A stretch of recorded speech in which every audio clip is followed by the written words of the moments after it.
peoples! Tudo bem com vocês? Eu espero que esteja tudo bem com vocês. Se não tiver, vai ficar em nome de Jesus. Sejam todos muito bem-vindos a mais um vídeo aqui no meu canal. Eu quero agradecer a vocês novamente por sempre estarem aqui presentes, pelas feedbacks que vocês me passam. Hoje eu quero fazer uma reflexão em cima da parábola das 10 virgens, assim como também mostrar para vocês um pouco de como que funciona o casamento galileu. E Fabi, o que tem a ver a parábola das 10 virgens, o casamento galileu?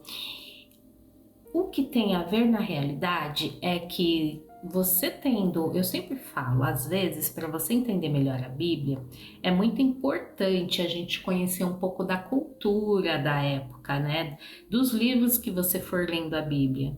Então, nesse caso, é interessante a gente conhecer um pouco da cultura do casamento galileu, porque você começa a entender que quando Jesus falou essa parábola das 10 virgens, na realidade, ele estava fazendo um prenúncio, né, de como seria sua volta, né, que ele deixou isso no ar, né, que ele voltaria para buscar a sua igreja, né, que ele estava indo para a casa do pai dele, que havia muitas moradas, e que quando todas estivessem prontas, ele voltaria. E Jesus, ele fala nesse intuito de que quando foi perguntado quando isso aconteceria, ele falou que o dia e a hora somente o Pai sabia, que nem ele mesmo sendo filho não sabia, né? E então eu vou fazer aqui uma breve leitura a respeito da parábola das 10 virgens. Vou pedir para que vocês abram sua Bíblia lá no livro de Mateus, no capítulo 25, e a leitura ela é do capítulo 1, do versículo 1 até o versículo 13, tá bom? Então vamos lá. Então, o reino dos céus será semelhante às 10 virgens que, tomando as suas lâmpadas, saíram a encontrar-se com o noivo, que neste caso era Jesus. Cinco dentre elas eram nécias e 5 prudentes. As nécias, ao tomarem suas lâmpadas, não levaram azeite consigo. No entanto, as prudentes, além das lâmpadas, levaram azeite nas vasilhas. E tardando o noivo, foram todas tomadas de sono e adormeceram. Mas à meia-noite ouviu-se um grito: "Eis o noivo, sai ao seu encontro." Então se levantaram todas aquelas virgens e prepararam as suas lâmpadas. E as nécias disseram às prudentes: "Dai-nos do vosso azeite, porque nossas lâmpadas estão se apagando." Mas as prudentes responderam: "Não, para que não nos falte a nós e a vós outras. Ide antes aos que vendem e comprai-o." E saindo elas para comprar, chegou o noivo, e as que estavam apercebidas entraram com ele para as bodas, e fechou-se a porta. Mais tarde chegaram as virgens nécias clamando: "Senhor, Senhor, abre-nos a porta." Mas ele respondeu: "Em verdade vos digo que não vos conheço. Vigiai, pois porque não sabeis o dia e nem a hora." Né? O próprio Jesus aí já anuncia: ninguém sabe o dia e nem a hora. E Fabi, o que tem a ver a parábola das 10 virgens com esse significado aí que você falou do casamento galileu? O casamento galileu, ele tem por cultura, quando o noivo pede a noiva em casamento, ela simplesmente precisa aguardar, né? Ela precisa aceitar esse convite em público. Geralmente ele é formalizado mediante a você tomar uma taça de vinho em frente à maior parte das pessoas, né? Como se você estivesse assumindo ali o compromisso. E aí, após essa formalização do compromisso, esse noivo ele volta para a casa de seu pai e lá ele precisa fazer o quarto para a noite das núpcias, né? E geralmente esse processo ele pode aí perdurar por um período longo, um período extenso, do qual ao certo a noiva ela precisará sempre estar preparada para quando esse noivo vier a casar, porque esse noivo, de certa forma, ele depende de uma autorização de seu pai para voltar e buscar a noiva. né? Geralmente lá eles casam e vão morar na casa dos seus pais.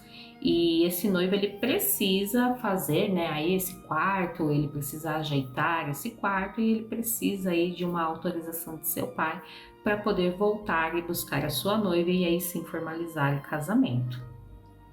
Então, se você para pensar, né, dessa cultura do casamento galileu, e aqui quando você vê que Jesus fala, né, que tanto que ele fala aqui que o noivo, né, vem para encontrar as noivas, só que elas precisariam estar cientes ali, precisariam estar atentas que não tinha um dia e uma hora específica, tanto que aqui fala, tardando o noivo, foram todas tomadas de sono e adormeceram, para você ver como realmente não existia um prazo específico, não tinha uma data específica, a noiva ela realmente precisa ficar preparada para a vinda desse noivo, e aí no dia em que ele vem, ela estando preparada, ocorre e acontece o casamento, né?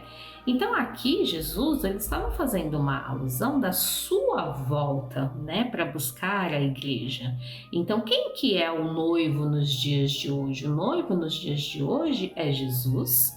E a noiva é a igreja. E a igreja não é a igreja, a placa da igreja, mas a igreja somos todos nós que aceitamos a Jesus e que a partir do momento em que aceitamos a Jesus e o reconhecemos como nosso Senhor e Salvador, nós precisaremos estar dentro dos preceitos, das leis de Deus, dentro daquilo que a Bíblia pede, para que a gente esteja em comunhão e preparado para a sua volta. E aí, o que eu vejo muito, né? As pessoas, elas pensam muito na volta de Cristo a respeito do arrebatamento, que elas precisam estar prontas para o arrebatamento, porque pode acontecer a qualquer momento, e hoje em dia tá todos os sinais aí, realmente, né? Ninguém sabe o dia nem a hora que o arrebatamento vai acontecer. Porém, Jesus ele volta todo dia para todas as pessoas que morrem, né? Não precisa ser o arrebatamento da igreja em si, o apocalipse em si. Ele volta todo santo dia. Quantas pessoas morrem por dia? Todas as pessoas que morrem todos os dias, elas literalmente têm aí a volta de Jesus para elas. E aí a questão é, nós estamos preparados para essa volta? Se Jesus voltar hoje, tanto para arrebatar a igreja num todo, como se fala lá no livro de Apocalipse, será que se Jesus voltar hoje para a sua morte única, apenas a sua, será que nós estamos preparados para ter a nossa alma para entregar a Jesus, né? Será que a nossa alma vai ser levada aos céus? Vai ser levada ao inferno, né? Quando você conhece a cultura, você percebe que Jesus ele estava literalmente falando do seu retorno para buscar a noiva, né? Ele estava aqui falando tanto do arrebatamento quanto do simplesmente o último dia de cada um, porque tem, né? A gente não sabe, né? A única certeza que nós temos na vida é da morte, né? Infelizmente, é a única certeza da vida. Mas estejamos preparados, né? Eu sei que estamos vivendo tempos difíceis, estamos vivendo tempos de muita apostasia, de muito esfriamento espiritual. Não tá fácil as coisas que vêm acontecendo aí que a gente percebe no mundo, mas vamos parar às vezes de só olhar para o que o outro faz de errado e começar a olhar para a gente, sabe? Ver o que está acontecendo aqui dentro, se tudo que está aqui dentro pode impedir você de ter o caso Jesus volte tanto para o arrebatamento quanto se for o seu último dia de vida, para que a gente possa estar preparado a entregar a nossa alma e tomar o nosso café com Deus, né? Que eu sempre falo, gente, eu amo esse Deus. Então, que a gente se prepare todos os dias, não somos perfeitos, como eu falei no último vídeo lá antes do Dia das Mulheres, da homenagem do Dia das Mulheres, não somos pessoas perfeitas, muito pelo contrário, somos pessoas imperfeitas, recebendo a misericórdia de Deus, nosso Senhor Jesus Cristo, todos os dias com a sua perfeição e misericórdia, nos ajudando a melhorar, nos ajudando a nos purificar. Precisamos sempre confessar os nossos pecados, precisamos sempre confessar as coisas ruins que todo ser humano, gente, tem lado bom e lado ruim. Não existe ser humano 100% perfeito, bonzinho, e não existe ser humano 100% ruim, né?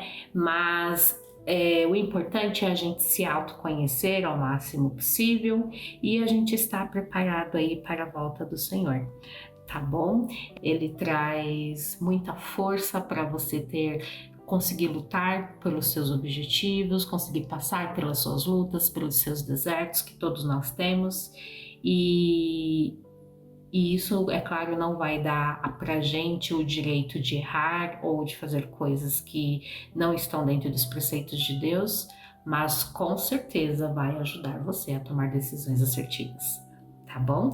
Fiquem com Deus, tenham uma semana leve, cheia da presença do Senhor, e até mais tarde, aliás, até o próximo vídeo. Tchau, tchau!